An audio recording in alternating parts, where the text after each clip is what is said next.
महाकाय सूर्यकोटि समप्रभ निर्विघ्नं कुरु मे देव सर्वकार्येषु सर्वदा काषायवस्त्रं करदण्डधारिणं गमण्डलं कर्णकरेण शङ्खं चक्रं गदाभूषितभूषणाढ्यं श्रीपादराजं शरणं प्रपद्ये यतीन्द्रं सद्गुरुं वन्दे श्रीनरसिंहसरस्वतीं श्रीमन्तं च कृपादानम् अपेक्षते सुखासारिके पूर्णवैराग्यजाते वसिष्ठापरिज्ञानयोगेश्वराते कविवाल्मीकासार्वभौमान्यैसा नमस्कारमाता सद्गुरु रामदास गुरुर्ब्रह्मा गुरुर्विष्णु गुरुर्देवो महेश्वरः गुरुसाक्षात् परब्रह्म तस्मै श्री गुरवे नमः मूकं करोति वाचालं पङ्गुं लङ्घयते गिरिं यत्कृपात्तमहं वन्दे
जय कृष्णा तेरेच्या बसणाऱ्या जय कृष्णा तेरेच्या बसणाऱ्या जय कृष्णा तेरेच्या बसणाऱ्या जय कृष्णा जय कृष्णा जय कृष्णा तेरेच्या बसणाऱ्या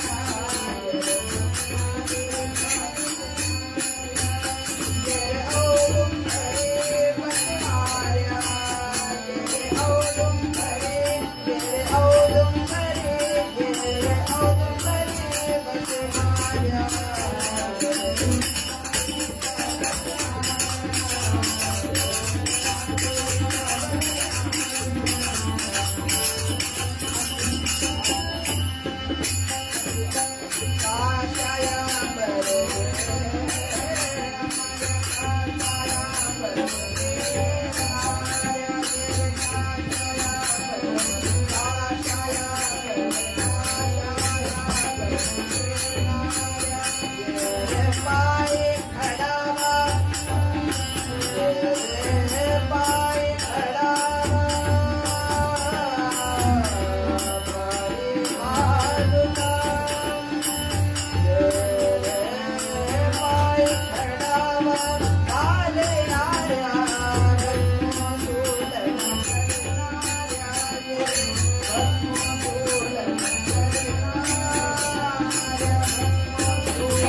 Hare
आपदामवर्तारं दातारं सर्वसम्पदां लोकाभिरामं श्रीरामं भूयो भूयो नमाम्यहम्।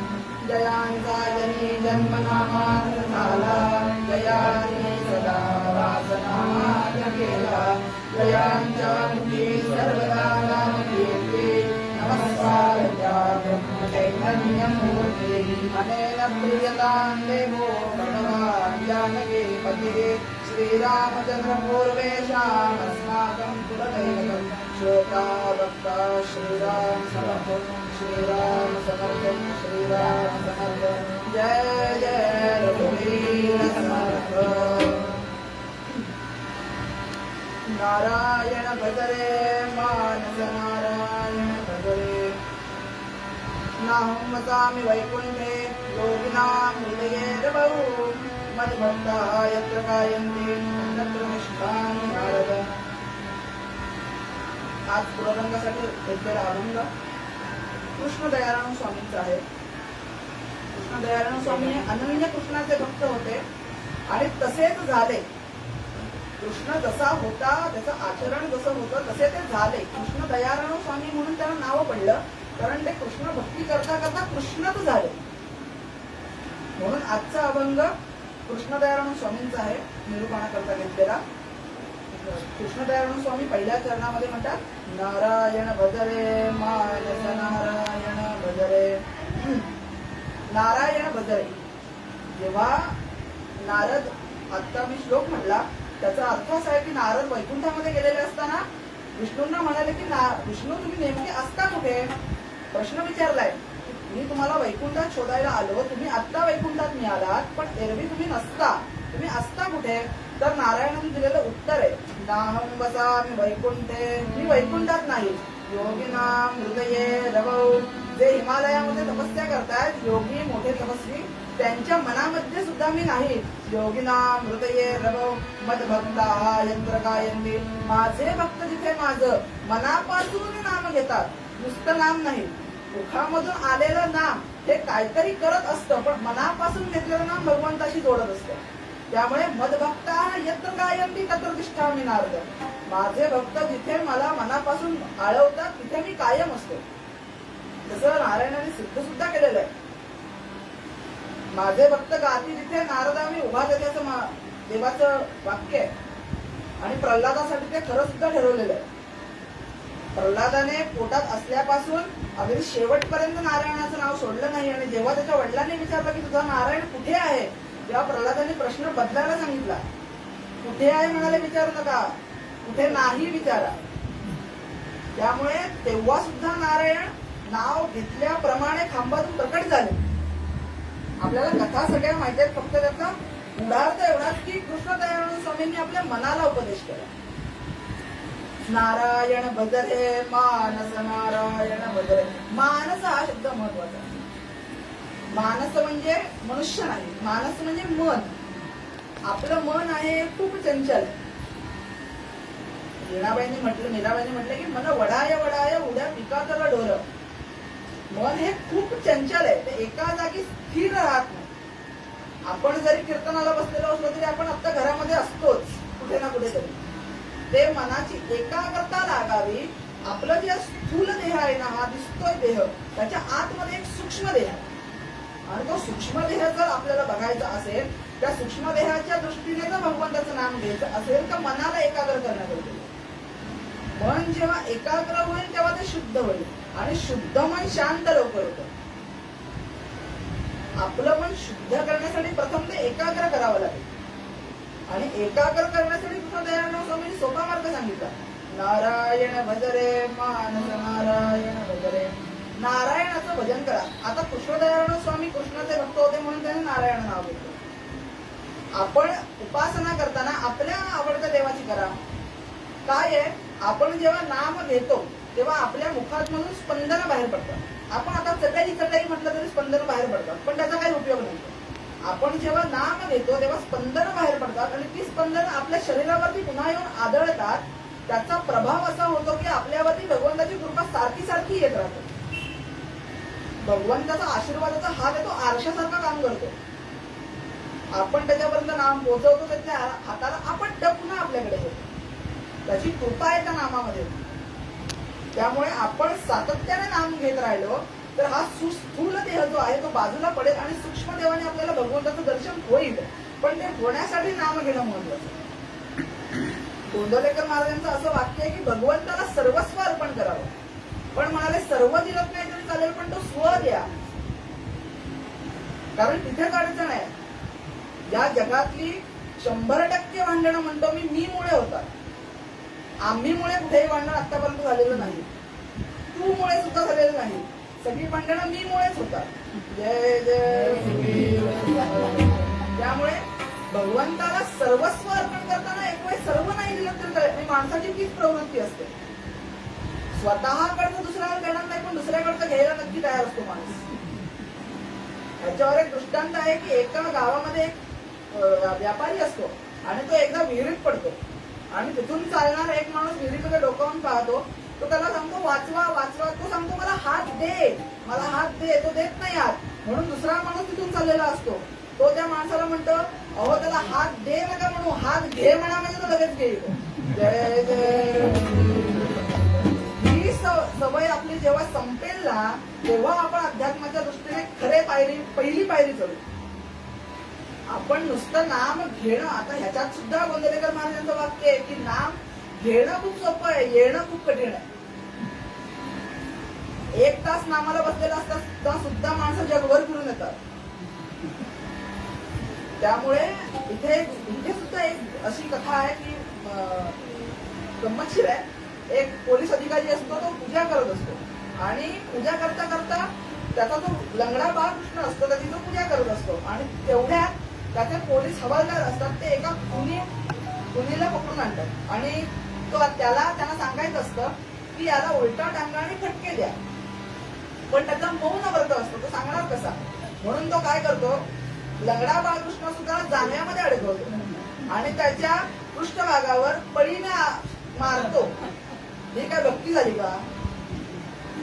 म्हणजे लक्ष पूजेत नाहीये, लक्ष पोलीस अधिकाऱ्याच्या या ऑफिसमध्ये.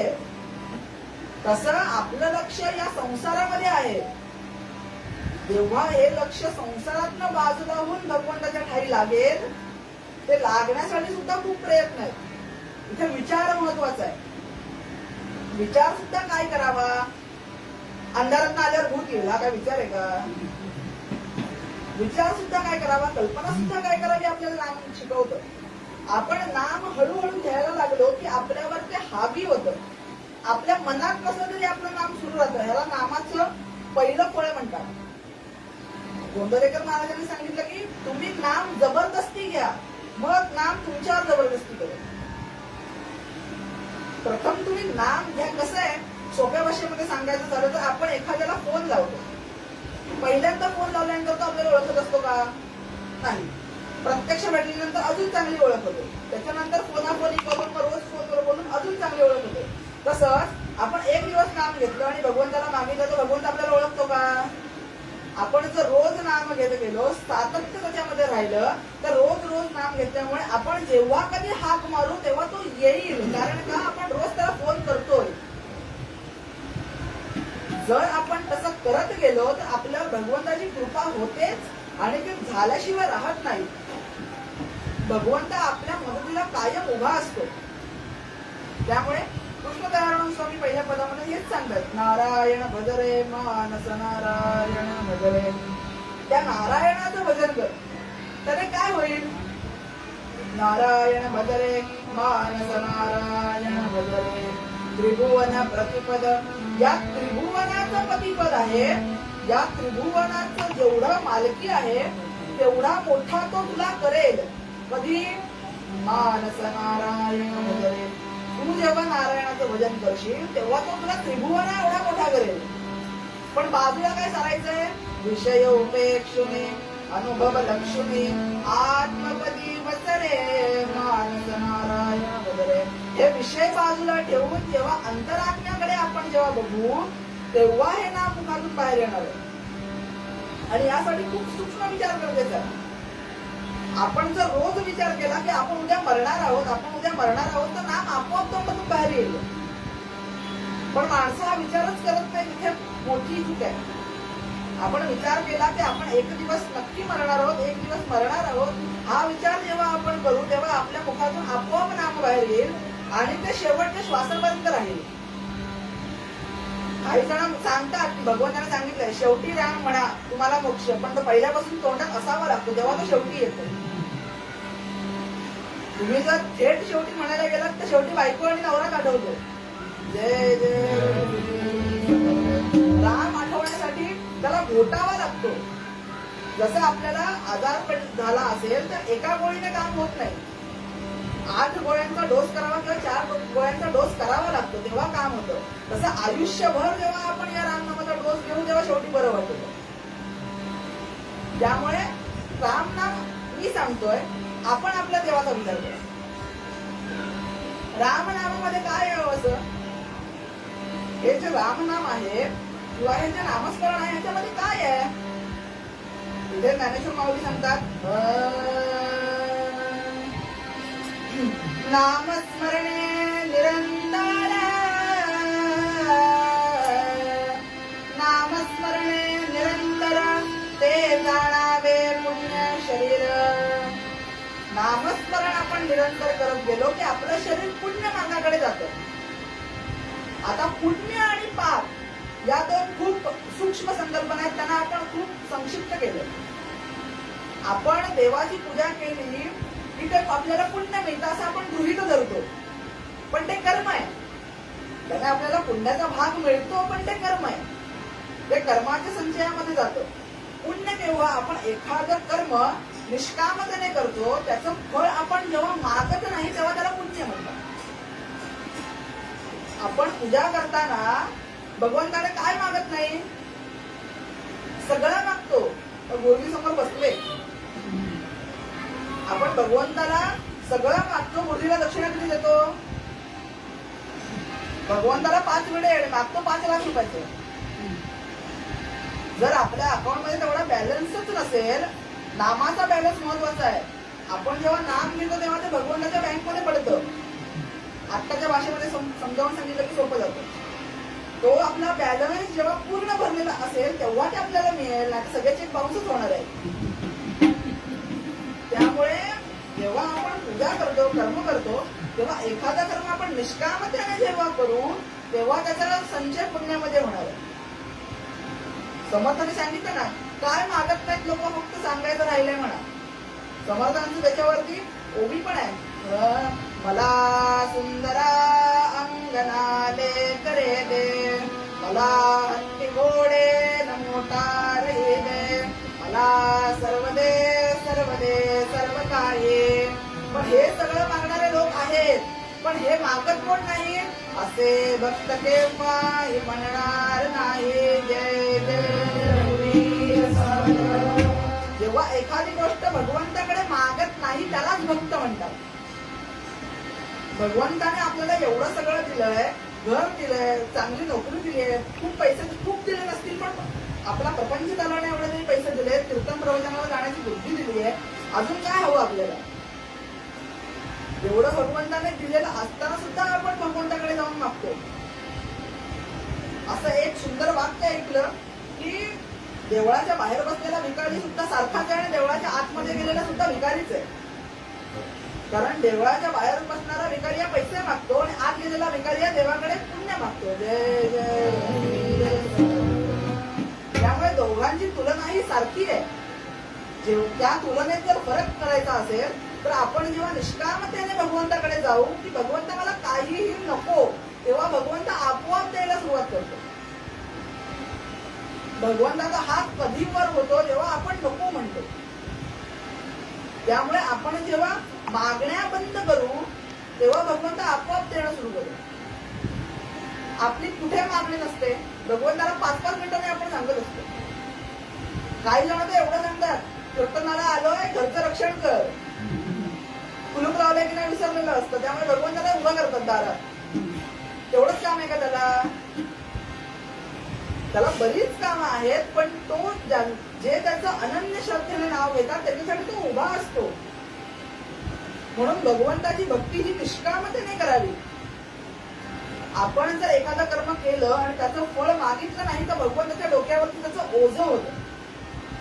नाथ महाराजांची कथा आहे की नाथ महाराज पैठणातल्या विठ्ठलाच्या मंदिरामध्ये रोज जात असत. त्यांचा नियम होता. आणि नाथ महाराज आले की भगवंताची मान खाली झुकत असे. असं महिनाभर झाल्यानंतर नाथ महाराजांनी भगवंताला विचारलं, भगवंता काय झालंय, मी आल्यानंतर तुमची मान का झुकते? जेव्हा पांडुरंगाने सांगितलं की तू एवढी कर्म करतोस त्याचं स्वतःकडे काही घेत नाही, त्याचं माझ्या डोक्यावर ओझं झालंय. तेव्हा नाथाने त्यांचे चरण पकडले, बाहेर गेले. दुसऱ्या दिवशी नाथ जेव्हा आले तेव्हा पायरीपाशी एक बाई बसली होती. खूप रडत होती, कारण तिच्या मुलाचा उपनयन संस्कार होत नव्हता. तेव्हा ती नाथांना सांगायला लागली की माझ्या मुलाचा उपनयन संस्कार होत नाहीये, काहीतरी करा. तेव्हा नाथाने सांगितलं माझा पांडुरंग बघेल. ती गेली. नाथ रोजच्या प्रमाणे पांडुरंगाकडे गेले, नमस्कार केला, बाहेर आले. 2 दिवस झाल्यानंतर नाथ जेव्हा चालत आले तेव्हा पांडुरंग मान ताट वर करत उभी करून उभे. नाथ महाराजांनी पांडुरंगाला विचारलं, आज कशी काय मान ताट झाली? नाथ म्हणाले, बाहेर काय बोलला होतास परवा? माझा पांडुरंग बघेल. तेवढा कमी झालं ना म्हणाले. त्यामुळे आपण जेव्हा निष्कामतेने भगवंताची भक्ती करतो तेव्हा भगवंत आपल्याला आपोआप देतो. समर्थाने सांगितलं ना, गडाला असं ती पिंपळवटाला असं ती झाडे, त्यांना पाणी कोण पाजितो? आम्ही काय कोणाचे खातो तो राम आम्हाला मिळतो. त्यामुळे आपण एकाग्रतेने भक्ती करायला लागलो की भगवंत आपल्याला काही कमी पडू देत नाहीये. भगवंताचा त्रिकाला बाधित सत्य आहे. आणि भगवंताने आतापर्यंत खूप जणांसाठी पाळलेला आहे. आपण जर त्याची तेवढी भक्ती केली तर तो आपल्यासाठी सुद्धा उभा राहील. त्यामुळे कृष्णदेवानंद स्वामी सांगतात की त्रिभुवन पतिपद चिंतेसी जरितो काय एवढे तुझरे मानस नारायण भजरे. त्रिभुवनाचा पती होण्या एवढं सामर्थ्य तुझ्यामध्ये आहे तरी सुद्धा तू नाम का घेत नाहीस? तुझ्यामध्ये काय आहे असं तू नाम घेत नाहीस? आणि भगवंतामध्ये काय आहे असं मी तुला हे सुद्धा देऊ शकत नाही. तू जेव्हा नाम घेतलं तर तुला बेंबीवर धक्का लागतो. तो रा शब्द म्हटल्यानंतर आपली जी पातकं आहेत ती बाहेर पडतात. मग म्हणाले रा शब्द म्हटल्यानंतर पातकं बाहेर पडत असतील तर लगेच आत सुद्धा जातील, म्हणून तो म शब्द आहे. रा हा ऊर्ध्व शब्द आहे, तो आ करून म्हणावा लागतो. आणि म हा ओष्ठ शब्द आहे. जेव्हा आपण राम म्हणतो तेव्हा रा म्हटल्यानंतर पातकं बाहेर पडतात आणि म म्हटल्यानंतर 2 मिनिट त्याच्यामध्ये परत येऊ शकत. म्हणून आपल्याला कृष्णदेवानंद स्वामी सांगतात काय म्हणा, राम राम राम राम. आणि गोंधळेकर महाराजांनी आपल्याला तोच मंत्र दिलाय, श्रीराम जय राम जय जय राम, श्रीराम जय राम जय जय राम, श्रीराम जय राम जय जय राम. हा जेव्हा मंत्र आपण म्हणू तेव्हा आपली पातकच फक्त बाहेर पडतात आणि पुण्य आत येतं. आता नाम घ्यायला लागल्यानंतर लोक म्हणतात की आम्हाला नामाचा फायदा होत नाही. तर प्रथम नाम घेतल्याने काय होतं, जेव्हा आपण नाम घ्यायला लागतो तेव्हा पहिली आपली जी पूर्वजन्मीची कर्म आहेत ती नष्ट व्हायला सुरुवात होतात. नाम घेतल्यानंतर आपल्याला डायरेक्ट फायदा मिळत नाही. पहिले आपण जी अनंत पाप केलेली आहेत अनंत जन्मांमध्ये त्याचा नष्टपणा व्हायला सुरुवात होतो. ती नष्ट व्हायला सुरुवात होतात म्हणून आपल्याला आधी काही फळ मिळत नाही. ती जेव्हा नष्ट होतात, आपण मागच्या आनंद जन्मांमध्ये ज्यांना त्रास दिलेला असतो ते आपल्याला माहित नसतं, पण आपण दिलेला असतो. त्यांच्याकडनं आत्ताच्या भाषेत एनओसी जेव्हा येतो तेव्हा आपल्याला फळ मिळायला लागतं. नाम काय करतं, अनंत जन्मीचं पाप नष्ट करतं आणि माणसाला सुधारतं. पहिले माणसाला स्वच्छ करतं आणि मग जवळ घेतं, हे नाम आहे. जशी आई मूल चिखलात पडलं तर त्याला बाजूला नाही करत, त्याचा चिखल पहिले बाजूला करते आणि मग जवळ घेते. तसं नाम आपल्याला पहिले स्वच्छ करून घेतं आणि मग बाजूला मग जवळ घेतं. त्यामुळे आपण जेव्हा नाम घ्यायला लागू तेव्हा आपण अंतर्मनाने सुद्धा स्वच्छ होऊ आणि बाह्य मनाने सुद्धा स्वच्छ होऊ. आपल्या अंतर्मनामध्ये एवढी नकारात्मक शक्ती आहे, आपण प्रत्येक मिनिटाला नकारात्मक विचार करत असतो. शास्त्र सांगतं की घरामध्ये नाही शब्दाने सुरुवात करू नये कोणत्याही वाक्याची, कारण वास्तू तथास्तू म्हणत असते. म्हणजे आपण वाक्य म्हटल्यानंतर तथास्तू म्हणत नाही, तिचा तोंडातून तथास्तू हा शब्द सारखा चालू असतो. म्हणून आपण घरामध्ये काय बोलावं याचं सुद्धा शास्त्र आहे. नाने कुठची सुरुवात करू नये.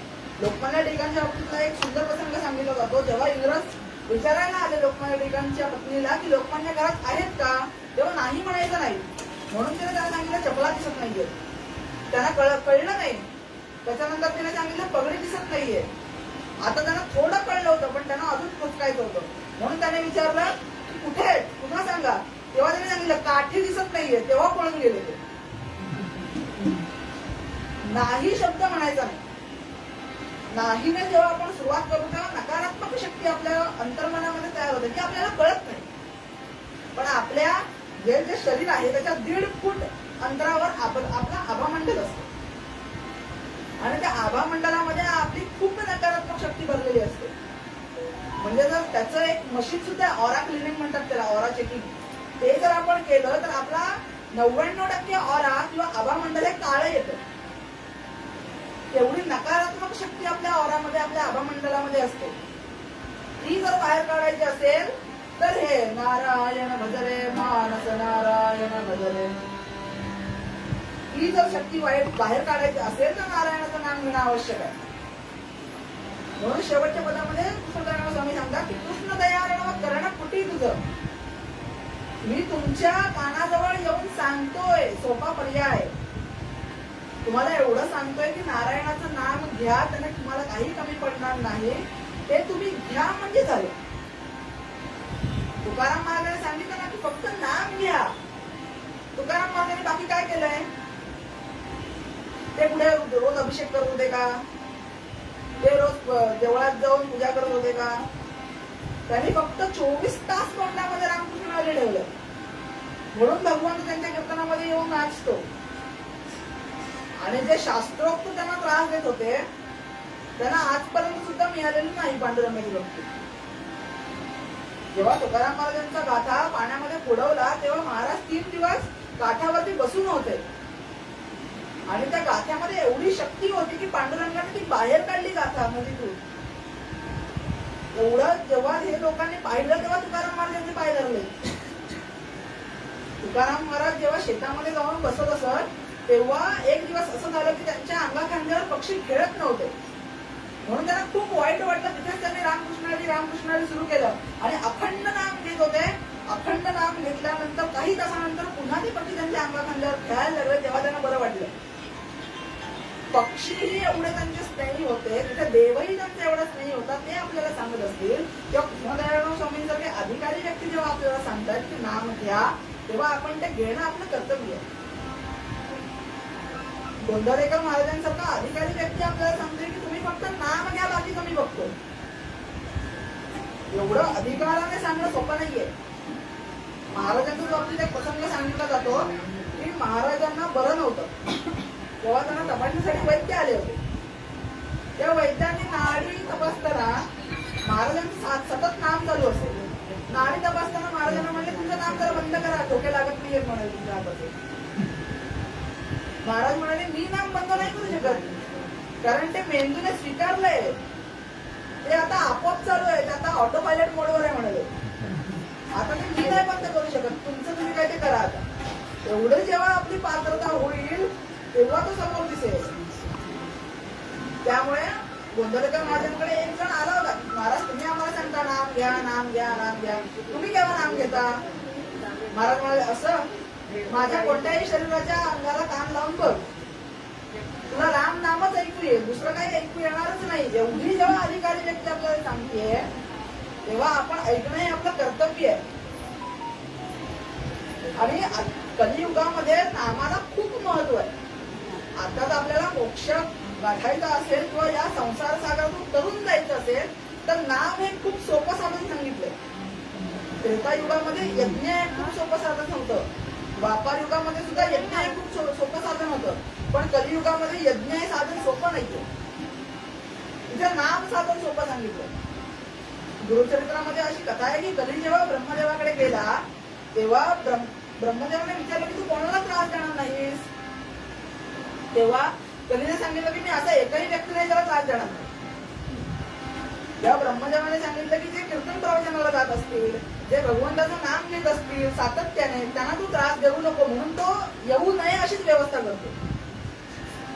आणि कली सुद्धा देवता आहे. जेव्हा आपण भगवंताचं नाम एकनिष्ठेने घेतो, त्याच्याबद्दल एक दृढ भाव जेव्हा मनामध्ये ठेवून घेतो, तेव्हा कलीची सुद्धा आपल्याला कृपा होते. या कलियुगामध्ये जेव्हा कलीची कृपा होते तेव्हा आपण या भवसागरातून तरुण जातो.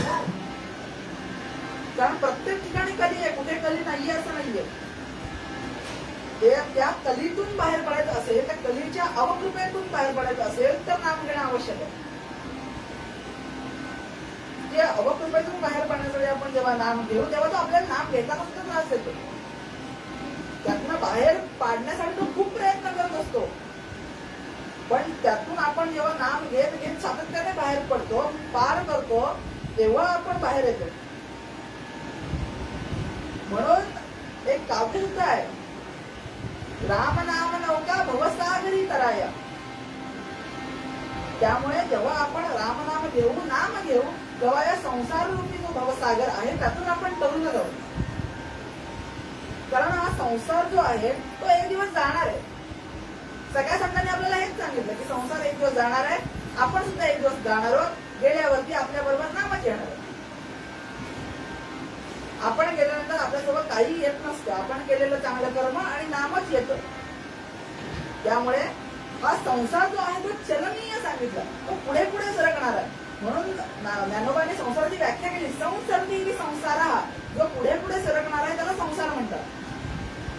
आचार्यांनी पण सांगितलं ना, पुनरपि जननम पुनरपि मरणम पुनरपि जननी जठरे शयनम प्रिय संसारे. जर तुम्हाला पुन्हा पुन्हा जन्माला यायचं नसेल, पुन्हा पुन्हा मरायचं नसेल, पुन्हा पुन्हा आईच्या गर्भामध्ये यायचं नसेल तर काय करा, भज गोविंदम भज गोविंदम भज गोविंदम. आचार्य सांगतात की तुम्ही जर या भवसागरातून तरुण जायचं असेल, तुम्हाला पुन्हा पुन्हा जन्म नसेल, पुन्हा पुन्हा मृत्यू नको असेल तर नाम घ्या. सगळे संत, सगळे महान पुरुष शेवटी एकाच तत्वावर येतात की नाम घ्या. आणि या नामामुळे काय झालं, हे नाम घेतल्यामुळे भगवंताची कशी कृपा झाली हेच आपल्याला आख्यानामध्ये बघायचं.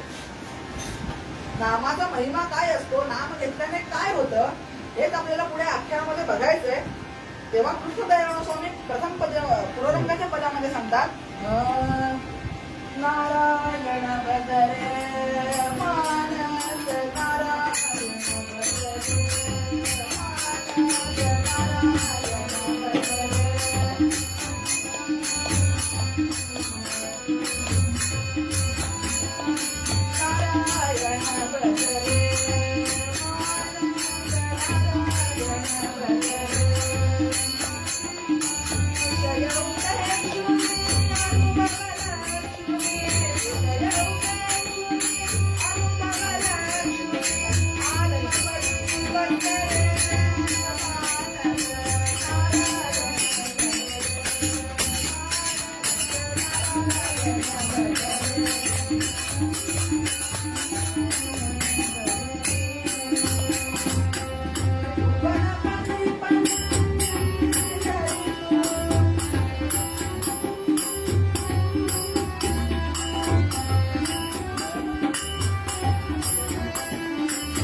सारे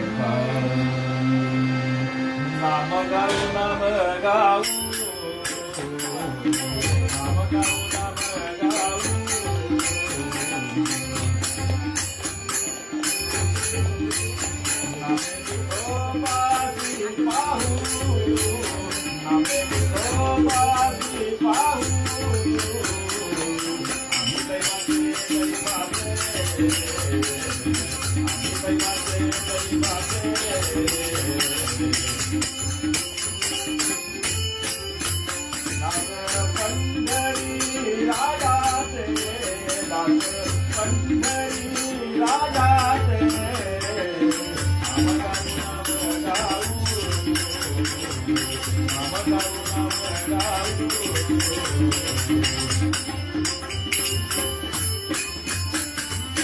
काळ बिना घेऊ हाती काळ बिना घेऊ हाती विठ्ठल नाम गाऊची विठ्ठल नाम गाऊची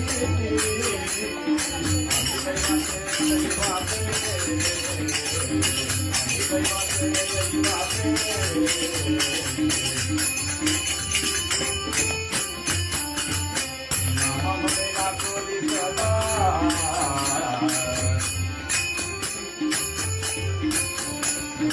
नामामध्ये दाखवली सदा नामाची गोविंदा विठ्ठल नामाची गोविंदा नामाची गोविंदा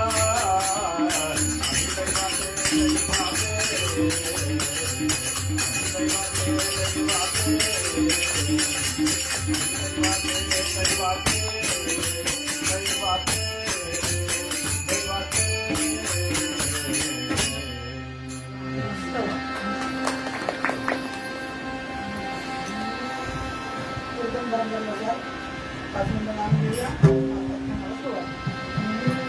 श्री नारायण जय नारायण जय जय नारायण श्री नारायण जय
चरित्रभाग महाभारतातला. कर्मधर्म संयोगाने पांडवांना युद्धामध्ये हरवलं. शकुनीने सगळी लीला रचून पांडवांना युद्धामध्ये हरवलं. पांडवांनी आपलं सर्वस्व दावाला लावलं. कर्मधर्म संयोगाने त्यांना दुर्योधनाने वनवास दिला. 14 वर्ष वनवास आणि 1 वर्ष अज्ञातवास असं त्यांना आज्ञा झाली. वनवास सुद्धा कसा, बाहेरचं काही खायचं नाही, प्यायचं नाही. तुम्ही फळं आणि कंदमुळांवरती राहायचं, वाहतं पाणी प्यायचं, साठवलेलं प्यायचं नाही, वाहतं पाणी प्यायचं, कुटीमध्ये राहायचं. एवढी सर्व बंधनं आणि 14 वर्ष वनवास भोगून झाल्यानंतर 1 वर्ष अज्ञातवासामध्ये. त्यामध्ये तुम्हाला कोणी बघितलं तर हरकत नाही, पण ओळखता कामा नये. जर तुम्हाला कोणी ओळखलं तर पुन्हा पण 14 वर्ष वनवास आणि 1 वर्ष अज्ञातवास. एवढं कठीण व्रत त्यांना दिलं आणि त्यांना पाठवलं. तेव्हा युधिष्ठिर महाराजांनी दुर्योधनाकडे काय मागितलं की त्याने सांगितलं, मला फक्त 5 भावांना आमच्या एक ह्याच्यामध्ये जमीन दे, प्रत्येक भावाला 1 एकर जमीन दे. हे कोण बोलतोय? देवाचा पूर्ण विश्वाचा पंतप्रधान, या पूर्ण भारतवर्षाचा पंतप्रधान मागतोय काय, आम्हाला 1 भावांना 1 एकर जमीन दे. पंतप्रधान सरपंच होण्याची भाषा करतोय आणि दुर्योधन त्याला सांगतो की तुला मी 1 एकर जमीन देणं एवढा सुद्धा लागत नाही, कारण तुम्ही हे सर्व स्वतः कमवलेलं नाही. मी तुम्हाला 1 एकर सुद्धा जमीन देऊ लागत नाही असं दुर्योधन युधिष्ठिर महाराजांना सांगतोय. त्यांना वनवासामध्ये पाठवलं. त्या युद्धामध्ये त्याने आपलं सर्व दावाला लावलं, पत्नी सुद्धा दावाला लावली. आणि जेव्हा द्रौपदीचं वस्त्रहरण करण्यात आलं तेव्हा भगवंतांनी स्वतः येऊन द्रौपदीला मदत केली. का? द्रौपदीच्या मुखामधून सतत नारायण नारायण नारायण नारायण चालू होतं. म्हणून भगवंत आले. आणि कसे आले बघायला मी नव्हतो, पण वामन पंडित होते, मोरपंत होते. त्यांनी आज्ञा दिली की भगवंतांनी पटवर्धन नावाचा अवतार घेतला. अनेक पट तो झाला. पट म्हणजे वस्त्र. पटवर्धन नाव ज्यांचं अण्णाव त्यांचं असेल, त्यांच्या नावाचा अर्थ हा आहे. पटवर्धन अवतार भगवंताने घेतला, अनेक पट तो झाला आणि द्रौपदीला वस्त्र पुरवली. कशी? मोरपंत सांगतात, त्यानंतरी काढून लाल शेला. त्यानंतरी जो भगवंताच्या अंगावर लाल शेला होता तो भगवंताने काढला. का? सगळी वस्त्र भगवंताकडची देऊन देऊन संपली. शेवटी काय केलं? त्यानंतरी काढून लाल शेला, तो नेसवे पांडव लाल सेला. पांडवांची लालसा पत्नी, तो लाल शेला काढून द्रौपदीला नेसवला. तो नेसवे पांडव लाल सेला, मुक्ता फळांची पदरास जाळी. मुक्ता फळ होती, त्याला मोती होते, खरे मोती होते आणि 10-20 नव्हते, हजारो मोती त्या वस्त्राला होते. मुक्ता फळांची पदरास जाळी, दुर्योधनाच्या हृदयास जाळी. गोपाल अशी भगवंताने द्रौपदीला मदत केली. वनवासामध्ये त्यांना पाठवलं. वनवासामध्ये गेल्यानंतर त्यांनी कुटी बांधली. जसं रामाना वनवासात धाडताना किंवा जेव्हा वनवासात गेले तेव्हा जशी अयोध्या त्यांच्या मागून गेली होती, पण रामाने त्यांना नदीवर थांबवून पहाटे निघून गेले, तसं युधिष्ठिर महाराजांनी केलं नाही. युधिष्ठिर महाराज बाहेर पडताना सर्व नगर त्यांच्यावर बाहेर पडलं, त्यांच्यावर ते राहत होते.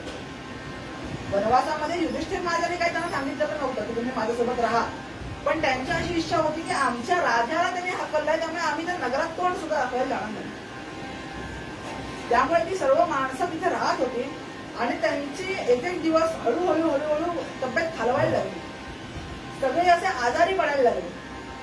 म्हणून द्रौपदीने युधिष्ठिर महाराजांना सांगितलं की आपल्याला कमी पडलं तरी चालेल, आपल्याला काही नाही मिळालं तरी चालेल, पण त्यांची काहीतरी सोय करा. म्हणून युधिष्ठिर महाराज व्यासांकडे गेले. काय अधिकार व्यासांचा? 4 वेदांचं ज्यांनी फायलिंग केलं, 4 वेद वेगळे वेगळे केले, 18 पुराणं लिहिली, 18 उपपुराणं लिहिली, स्वतः ब्रह्मदेव ज्यांना म्हणवलं जातं असे व्यास, अशा व्यासांकडे गेले. आणि व्यासांकडे गेल्यानंतर त्यांनी आपली व्यथा मांडली की आम्हाला काही नाही मिळालं तरी चालेल, पण आमच्या प्रजाजनांना मिळू दे. व्यास म्हणाले, वा, असा राजा खूप दिवसांनी बघितला. तू एक काम कर, सूर्याचं व्रत कर. 8 दिवस काही खायचं नाही, काही प्यायचं नाही. सूर्योदयापासून सूर्यास्तापर्यंत सूर्यदेवाची उपासना करायची आणि जेव्हा सूर्यदेव प्रकट होतील तेव्हा तू तुझी व्यथा त्यांच्यासमोर मांड. युधिष्ठिर महाराज जंगलामध्ये गेले. तपाला एक योग्य आसन निवडलं, कारण तपाला एकांततेची गरज असते. त्यामुळे नदीच्या काठी एक आसन बघितलं. तिथे दुसऱ्या दिवशीपासून पुरस्चरण सुरू झालं.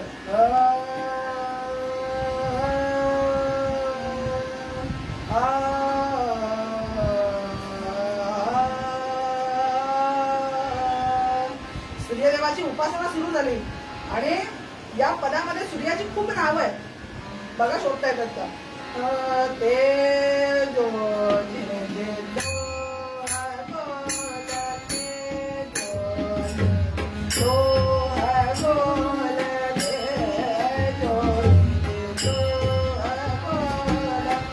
सकाळी लवकर उठावं, स्नान संध्या करावी, नदीमध्ये उभं राहून पुरस्कारांना सुरुवात करावी, सूर्यदेवाला अर्घ द्यावं आणि एका आसनावरती होत्या दगडावरती येऊन सूर्यदेवाची उपासना करावी.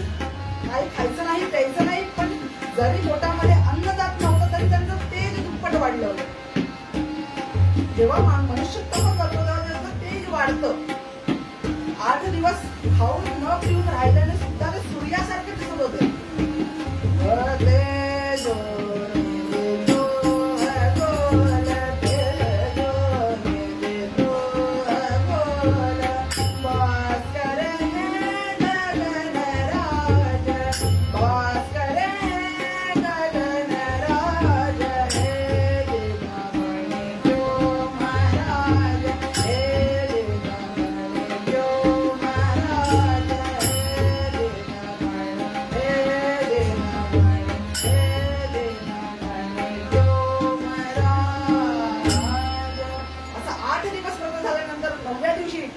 सूर्योदयाला सूर्यदेवाचे समोर प्रकट झाले. 7 हात आहेत, 7 घोडे आहेत, पण त्यांचा जो चालवणारा आहे त्याला खाली पाय नाहीयेत. आणि असे सूर्यदेव रथातून प्रकट झाले आणि त्याला विचारलं की काय तुझी व्यथा आहे. जेव्हा युधिष्ठिर महाराजांनी व्यथा सांगितली की माझ्यासोबत वनवासामध्ये प्रजाजन आले, आम्हाला काही कमी पडलं तरी चालेल, नाही मिळालं तरी चालेल, पण आमच्या प्रजाजनांना मिळावं म्हणून मी व्यासांकडे गेलो होतो, व्यासाने तुमच्याकडे यायला सांगितलं. सूर्यदेव म्हणाले चांगलंय, तू मला सांगतोस की मला काही नको पण प्रजाजनांना मिळू दे. म्हणून सूर्यदेवांनी असे हात पुढे गेले, सूर्य थाळी त्यांच्या हातामध्ये थाळी प्रकट झाली. तिला सूर्य थाळी असं नाव दिलं आणि ती थाळी युधिष्ठिराकडे दिली आणि सांगितलं की मी सांगतो म्हणून तू पण अन्न ग्रहण कर. तुला काही नको असं तू म्हणालायस, पण मी सांगतो म्हणून अन्न ग्रहण कर. आणि त्याला सांगितलं की ही थाळी कशी वापरायची. या थाळी समोर येऊन तुम्ही जे काही मागाल ते पूर्ण होईल, पण केव्हा? सूर्योदयापासून सूर्यास्तापर्यंत. माझं अस्तित्व या गगनामध्ये जोपर्यंत आहे तोपर्यंत यात मागाल ते मिळेल. अशी थाळी घेऊन ते गेले. तिथे गेल्यानंतर सगळ्यांना सांगितलं, आनंद झाला आणि एक एक पदार्थांची यादी सुरू झाली. दुसऱ्या दिवशीपासून एक म्हणाला गुलाबजाम, ताडभर गुलाबजाम, पत्रावळीत काढून खातोय. एक म्हणाला जिलेबी, ताडभर जिलेबी. सगळ्यांच्या तब्येती सुधारायला लागल्या परत. सगळे परत होतं त्याच्यापेक्षा दुप्पट झाले. जय जय. जेवढी उंची होती तेवढी जाडी झाली. आम्हाला कीर्तनकारांना एखादा अलंकार वापरायला परवानगी आहे शास्त्र, त्यामुळे अतिशय एवढी उंची होती तेवढी जाडी झाली. मग म्हणले चेहरा कसा बघायचा, तिचे तोंड असेल तर म्हणले उभं कसं आडवं कसं असं बघायचं. मग विनोदाचा मुद्दा वेगळा, लोणच्यासारखा विनोद वापरावा, पण असं त्या थाळीने सर्वांची तब्येती सुधारायला लागल्या. आणि आता युधिष्ठिर महाराजांना म्हणाले आमची कामं तिकडे राहिले की आम्ही पूर्ण करून देतो इंद्रप्रस्थामध्ये जाऊन. म्हणून ते निघाले, गेले, आपापली कामं करायला लागल्यानंतर दुर्योधनालाही बातमी कळली. म्हणून दुर्योधनाने विचार असा केला की तुझ्या वनवासामध्ये सगळ्यांच्या तब्येती खालावलेल्या असतील, सगळे पश्चात्ताप होऊन आलेले असतील, म्हणून त्यांना आपण भोजनाला बोलवूया. म्हणून त्यांनी सर्वांना भोजनाचं आमंत्रण दिलं. सगळे गेले, सगळ्यांच्या तब्येती होत्या त्यापेक्षा दुप्पट झालं. तर दुर्योधनाला मनातून राग आला होता, पण सर्वांसमोर तो व्यक्त केला नाही. सर्वांना आनंदाने जेवू घातलं. जेवल्यानंतर एक व्यक्ती उठला आणि दुर्योधनाने त्याला विचारलं की तुमच्या तब्येती अजून कशा कशा. आणि जे बोलायचं नव्हतं ते तो बोलला. युधिष्ठिर महाराजांनी सूर्याचं तप करून सूर्यथाळी आणली, त्यात जय मागाल ते मिळतं. आणि हे पण सांगितलं की सूर्योदयापासून सूर्यास्तापर्यंत. आता त्याच्या डोक्यामध्ये षडयंत्र सुरू झाले. त्याने सर्वांना दक्षिणा दिली, पाठवलं, पुन्हा सगळे वनवासामध्ये गेले. आणि आता दुर्योधन विचार करतो आणि चातुर्मास सुरू झाला. आता राशीतला 9वा गुरु काय काम करतो ते बघा. 9वा गुरु त्याच्या राशीमध्ये आला, चातुर्मास सुरू झाला आणि झाल्यावरती जटासी सफर बघुतल मागे, जटासी सफर बघुतल मागे, जटासी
जटा अस्मधारी असे दुर्वास चातुर्मास नुकताच सुरू झाला आणि दरवाजावरती दुर्वासांची स्वारी आली.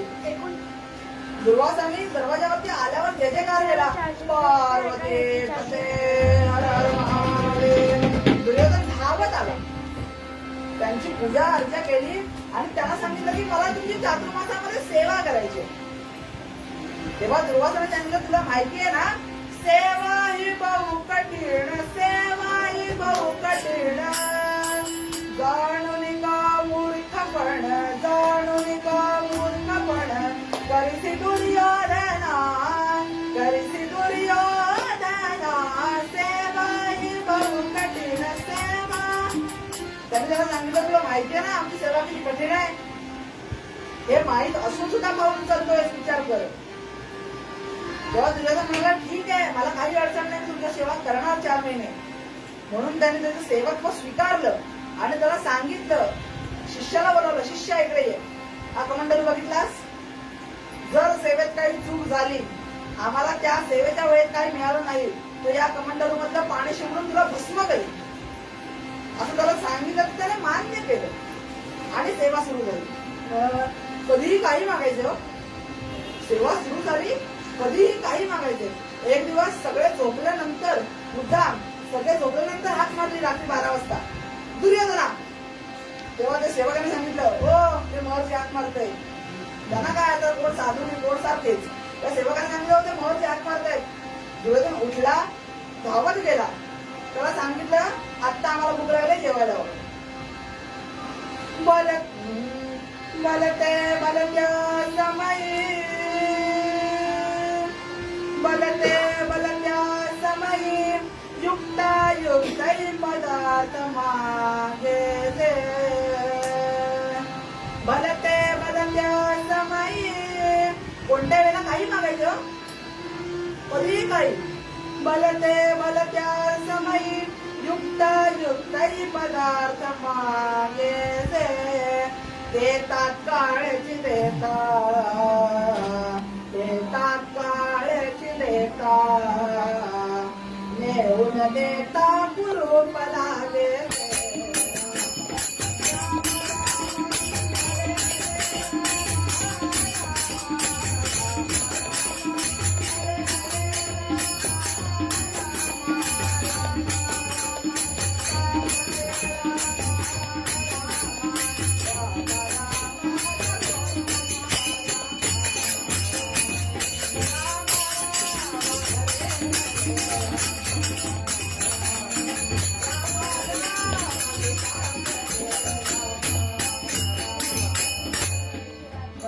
बलत्या समये युक्ता युक्तै पदार्थ मागेते. कोणत्या वेळेला काही मागायचं आणि रात्री मध्यरात्री त्याला जेवायला मागितलं. आता कोण जेवणार होते, दुर्वास. आम्ही नव्हे. 22 खंडी भात शिजवायला लागायचा, तेव्हा कुठे दुर्वासाचं थोडंफार भागायचं. तो भाताचा डोंगरच, त्या भातावरती वाढायचं वरण म्हणजे वाढणाऱ्याचं मरण. एवढं ते जेवत असत, तेवढा त्यांचा अधिकार होता. अशी एक कथा सांगितली जाते की दुर्वास द्वारकेमध्ये होते आणि 16,108 कृष्णांनी सांगितलं की सगळ्या स्त्रियांना दुर्वासांना जेवायला वाढा. आणि दुर्वास होते नदीच्या पलीकडे. त्या सर्व स्त्रियांनी जेवण केलं, डोक्यावर पराती घेतल्या आणि निघाल्या आणि मध्ये दुथडी भरून नदी वाढली, नदीपर्यंत गेल्या. आता नदीतून पार करून कसं जायचं म्हणून पुन्हा कृष्णांना विचारायला आल्या. कृष्णाने सांगितलं नदी पार करायची ना, एवढं नदीला सांगा की 16,108 स्त्रिया करून सुद्धा कृष्ण जर कडकडीत ब्रह्मचारी असेल तर नदीने वाट दे. त्याने तसं सांगितलं आणि नदीने वाट दिली. कशी दिली बघायला मी नव्हतो, म्हणून वामन पंडित होते. वामन पंडित म्हणाले कशी दिली, शुभांगे जसे विंचरिले सभांगा. शुभांगी म्हणजे स्त्री स्वतःचे केस कसे विंचरते तशी नदी दुभंगली आणि मधून वाढलेली. ती वाढल्यानंतर त्या गेल्या, दुर्वासांना जेवायला वाढलं आणि पुन्हा निघाल्या. पुन्हा नदी दुथडी करून वाहत होती. आता पुन्हा दुर्वासांकडे गेल्या आणि म्हणाल्या आता काय सांगू नदीला. दुर्वास म्हणाले येताना काय सांगितलं होतं. त्या म्हणाल्या 16,108 स्त्रिया सुद्धा कुठलं जर कटकटीत ब्रह्मचारी असेल तर वाढते म्हणाले. मग आता असं सांगा 16,108 स्त्रियांच्या डोक्यावरून आणलेल्या परातीतलं खाऊन सुद्धा दुर्वास जर कटकटीत उपाशी असेल तर नदीला नाही वाटते आणि नदीने वाट दिली. काय अधिकार दुर्वासांचा. कधी काही मागायचे. अरे धरात्री निद्रिस्त सर्व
जेवण मागितलं आणि दुर्योधनाने सांगितलं जरा वेळ थांबा, 2 तास थांबा. आता आचार्य झोपलेत, तुम्हाला 1-2 तासाने जेवायला वाढतो. 1-2 तास थांबा, आता 4 वाजले, 5 वाजता वाढतो.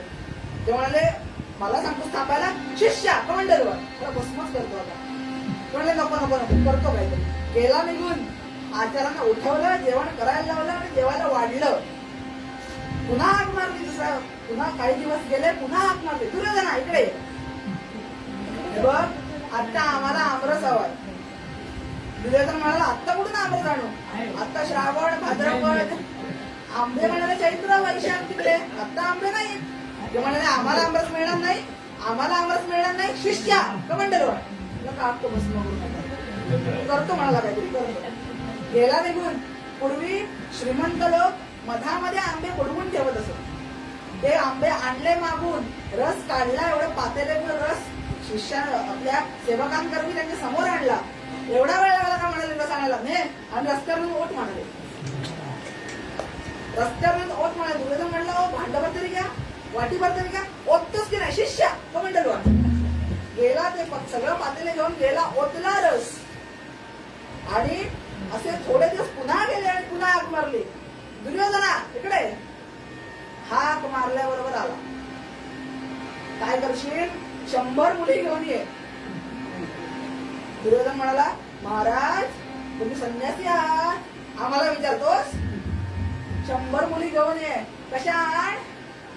उपभुक्त न कौमारी असलेल्या आण. आणि त्यांचे डोळे कसे हवेत, पाणीदार डोळ्याच्या मुली आण म्हणाले.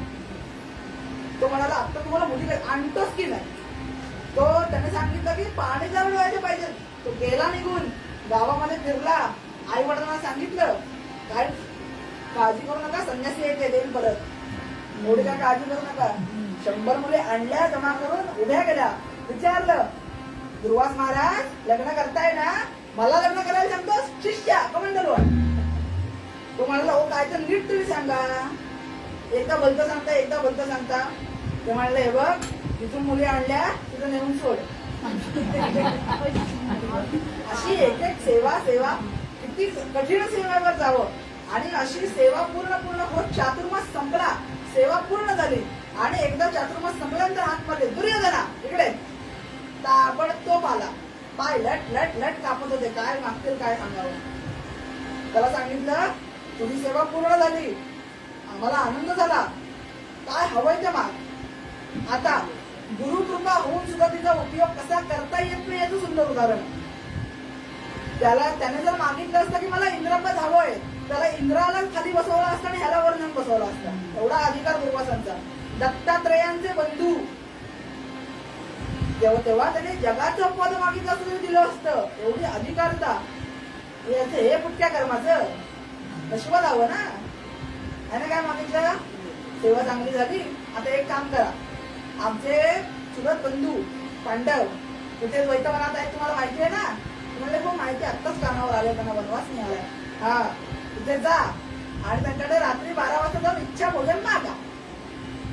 त्यांच्याकडे सूर्यथाळी आहे, ती सकाळपासून संध्याकाळपर्यंतच काम करते. हे त्याला माहिती आहे, हे त्याला नाही सांगितलं, हे तो मनात विचार करतोय. त्यांच्याकडे जा, इच्छा भोजन मागा आणि जर दिलं नाही ना तर आतापर्यंत मला जो कमेंटमध्ये दाखवत होता तो नुसतं दाखवू नका, पाणी मारून शिंपडून भस्म करून टाका. दुर्वास मनात म्हणाले, अरे अरे अरे मुळात सुयोधन असणारा ह्याला दुर्योधन का म्हणतात म्हणाले, आता कळलं. ह्याच्याकडे आता थांबायचं नाही. दुर्जनाची सेवा सुद्धा घेऊ नये तेव्हा त्यांना कळलं.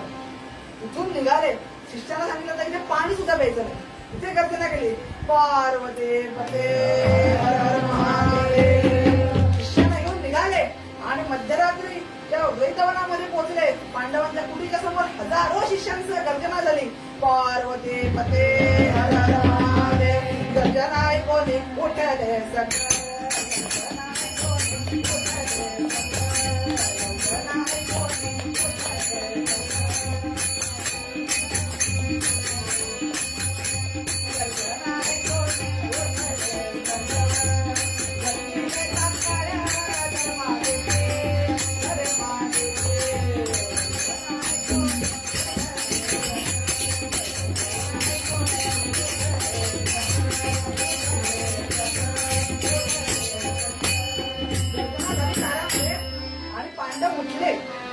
बाहेर आले.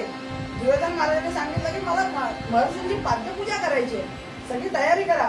दुर्वास म्हणाले, ए युधिष्ठिरा, तुझी पाद्यपूजा वगैरे घ्यायला काय आलेलं नाही मी, मला आता भूक लागले, जेवायला वाढले. युधिष्ठिराने खाली मान घातली आणि बसले तिथेच. ते 4 पांडव ओढले होते, ते 4 दिशांना पळून गेले, कारण त्यांना माहिती आहे दुर्वास काय प्रकरण आहे. तिथे फक्त द्रौपदी उभी होती. ती पुढे आली, तिने नमस्कार केला. खळ बांगड्या वाजल्यावर दुर्वासाने आपोआप आशीर्वाद दिला, अष्टपुत्रा सौभाग्यवती भव. आता म्हणले काही प्रश्न नाही, आता आपले पती धोक्यात नाही. अर्जुने सांगितलं, दुर्वास महाराज तुम्हाला जेवायला हवंय ना, ते खातं म्हणले माझ्याकडे, त्यांच्याकडे कशाला मागताय? तुम्ही ब्राह्मण, तुमचे सर्व शिष्य आहेत, तुम्ही असं करा, नदीवर जा, स्नान संध्या करा, तर्पण करा, तोपर्यंत मी भोजनाची सिद्धता करते. दुर्वास म्हणले, ठीक आहे, मी येईपर्यंत भोजन तयार नसलं, शिष्य इकडे ये. हा कमंडल बघितलात ना, त्यातलं पाणी शिंपडून भस्म करून टाकेल. तेव्हा तुम्ही काही काळजी करू नका, तुम्ही नदीवर जा, स्नान करा, तोपर्यंत मी जेवणाची सिद्धता करते. ते गेले निघून आणि द्रौपदी युधिष्ठिर महाराज येणे बघत होती, काय करते कोणास ठाऊक. ती गेली, वृंदावनासमोर उभी राहिली आणि आता भगवंताला आळवते. कृष्णांना आळवते की धावत ये, जाते की कृष्णांना आळवते. धावत ये सख्या यदुराया, धावत ये सख्या यदुराया, धावत ये सख्या यदुराया.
वासुदेवाय हरे परमात्मने प्रणतक्लेशनाशाय गोविंदाय नमः. ये रे कृष्णा ये रे, त्याला आळव दे.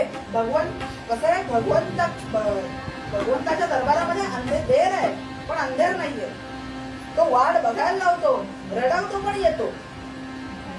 तसं ही आळवती आहे, भरपूर आळवते. तिथे भगवंताला तिने सांगितलं की जेव्हा वस्त्रहरण झालं तेव्हा वस्त्र पुरवण्यासाठी आलास, तसा आत्ता ये. त्याला आळवते. युधिष्ठिर महाराज मागे उभे राहिले. त्यांना सांगते बघू शिणले नेत्र माले हरि का होये.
अशी कृष्णाला आळवते. आणि भगवान आले, धावत धावत आले कुटीमध्ये आणि द्रौपदीला म्हणाले मला तर भूक लागली, द्रौपदी जेवायला वाढ. द्रौपदी म्हणाले मग तुला कशाला बोलावलं असतं, ते नाही म्हणून तुला हाक मारते. म्हणले तुमच्याकडे सूर्य थाळी आहे ना काय ती. अरे कृष्णा ती सकाळपासून संध्याकाळपर्यंत, आता तुझा उपयोग नाही. मग म्हणले दाखव तरी मला. भगवंताच्या हातात ती दिली. भगवंताने त्या थाळीकडे स्वतः सूर्य नेत्रांनी पाहिलं. पुरुष सूक्तामध्ये वर्णन आहे की भगवंताचे नेत्र सूर्य आहे. चक्षु सूर्य अजायत. भगवंताचे नेत्र हे सूर्य आहे. त्या सूर्य नेत्रांनी त्या थाळीकडे पाहिलं आणि त्या थाळीतून एक पान प्रकट झालं. त्या भाजीच्या पानाकडे बघून म्हणाले द्रौपदी हे पान मला दे. कृष्ण बोलला लहान आहेस का, ते पान खा, विचारायचं काय त्यात. नाही म्हणले तू दे. बरं म्हणले मला. कृष्ण बोलला लहान आहेस का, ते ऋषी तिथे स्नानाला गेलेत, मला भोजनाची सिद्धता करायची. नाही तू दे. बरं म्हणली तिथं. बरं होते. ते पान त्याच्या तोंडाजवळ नेलं. आहा म्हणले असं नाही, संकल्प सोड. या पानाने जगदात्मा जगदीश्वर तृप्त होवो. त्याप्रमाणे संकल्प सोडला आणि भगवंताच्या ते मुखारविंदामध्ये ते पान घातल्याबरोबर भगवंताने तृप्ततेचा ढेकर दिला. तृप्ततेचा ढेकर दिला आणि विश्वकर्माला आज्ञा केली की ऋषी तिथे स्नानाला गेलेत ना, तिथे मंडप उभा कर. मायेला आज्ञा केली उत्तमोत्तम तिथे स्वयंपाक करा. मोत्यांची झुमरं लावली, त्याची झालं सर्व मंडपाला. आपण म्हणतो देवाची करणी नुसतं नारळात पाणी नाही, काय केली करणी बघा. श्री हरिने कशी करणी केली.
सर्व मोठे मंडपाला त्या मोठ्याला घालतच प्रकाश आणि ऋषी देवाला बसले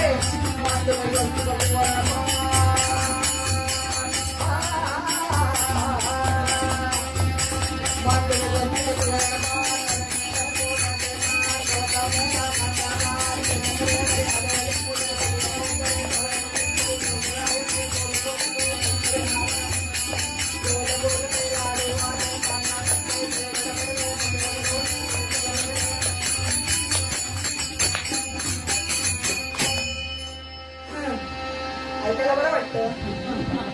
पाठ करताना काही जीव जात असेल कृपा भगवंताची.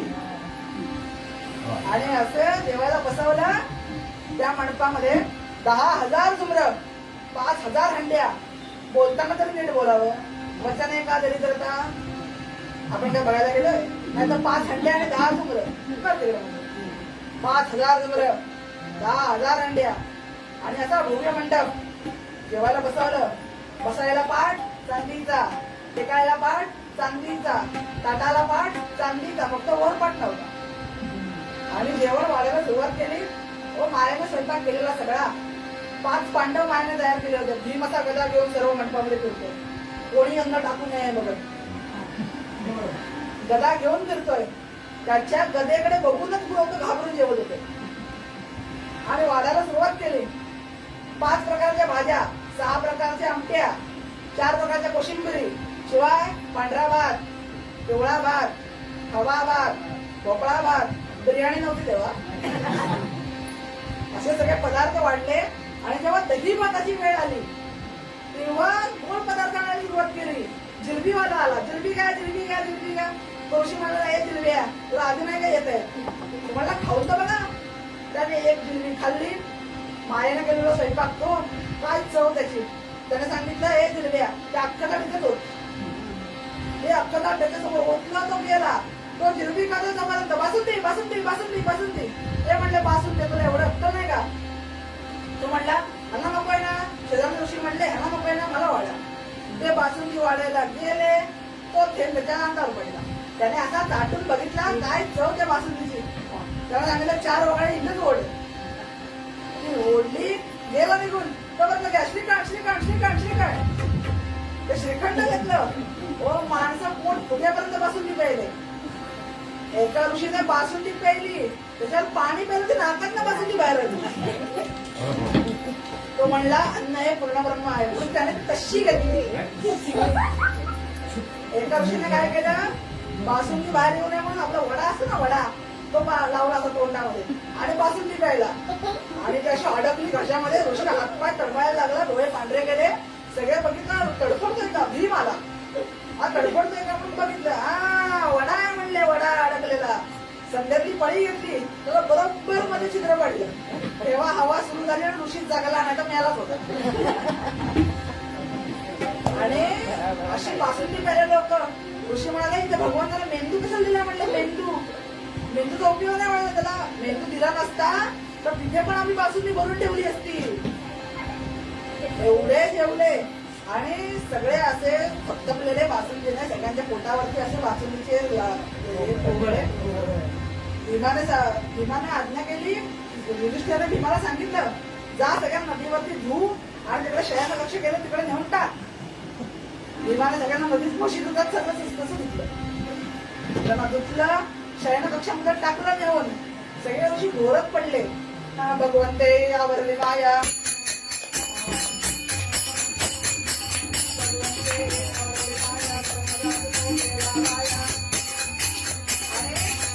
जे शयन कक्ष होते ते गायब झाले. मायेने काय केलं होतं सगळं. मंडप गेले, झुमरं गेली, जेवण गेलं, पाठ गेले. ते पलंगावर सगळ्यांचे पण पलंग गेले. वाळूच लावत आहेत.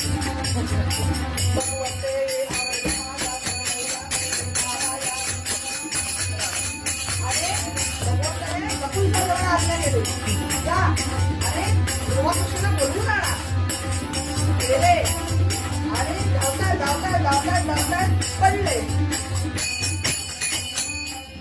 धावतात धावतात गेले पडले. ज्यांना आपटून पडले ते दुर्वास. दुर्वास म्हणाले काय कशाला त्रास देताय, एवढं जेवून झोपलोय. नकुल सहदेव म्हणाले अहो दुर्वास महाराज तुम्ही ब्राह्मण पहाटेच्या वेळेला झोपता कसले. तेव्हा म्हणाले अहो एवढं जेवलोय, आता म्हणले झोपलो. जेवढे कुठचं तिकडे कृष्ण परमात्मा आले, जेवणाची सिद्धता झाले. जेवायला येताना कृष्णाचं नाव ऐकलं आणि दुर्वास सावध झाले. दुर्वासांना कळलंय काहीतरी वेगळं आहे आता. म्हणून दुर्वासाने सगळ्या शिष्यांना सांगितलं उठा सर्व शिष्य मंडळी. सर्व शिष्यांना सांगितलं उठा तुम्ही पण पळा आणि मला पण कळवा म्हणाले आता आपली फेर नाही.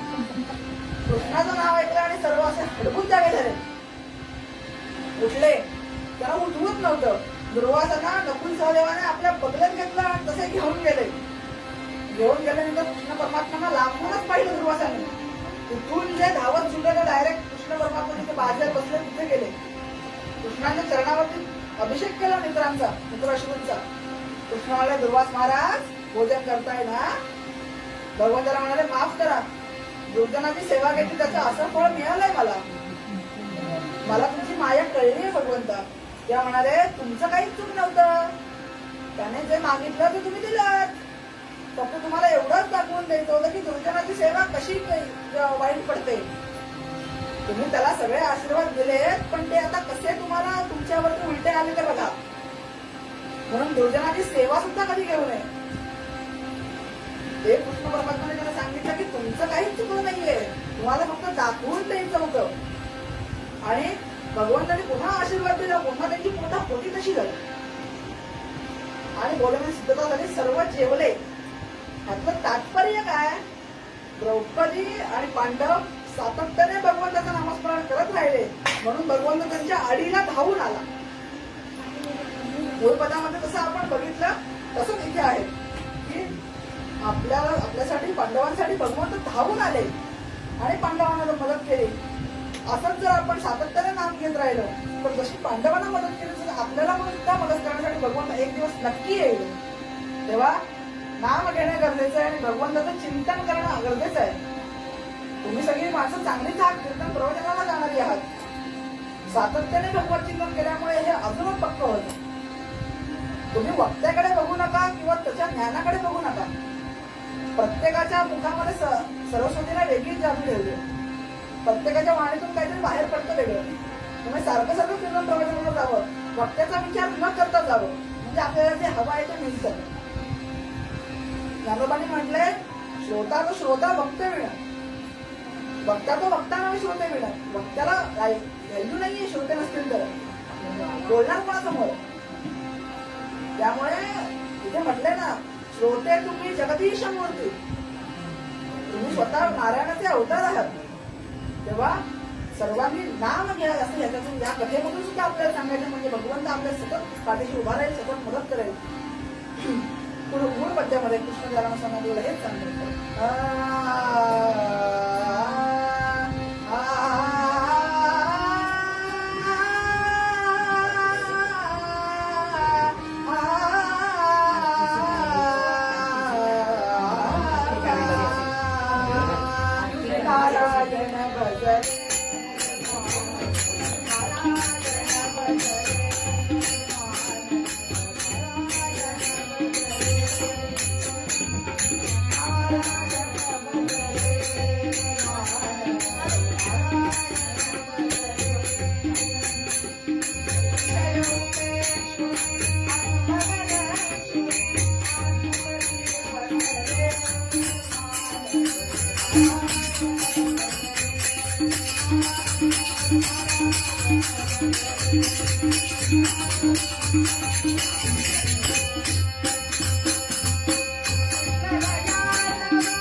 भगवंताच्या चरणी समर्थांच्या चरणी अर्पण करतो.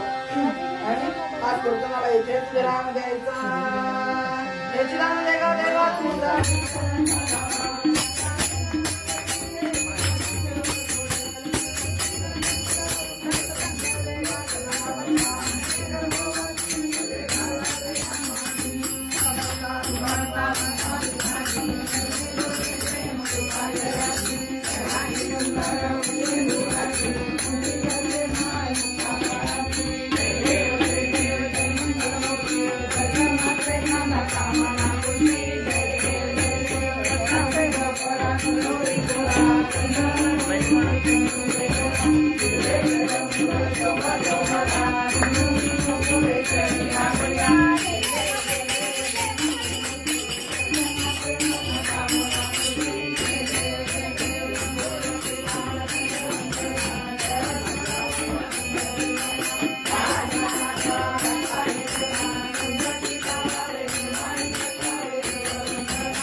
योग तुझा मिळावा तुझे कारणी रे माझा मिळावा देशू नको गुणवंतानंदा रघुनायका मागणे हेची आता या ठिकाणी मन जाय माझे त्या ठिकाणी निज रूप तुझे आम्ही गेलो मस्तक ज्या ठिकाणी ते तुझे सद्रूपाय दोन्ही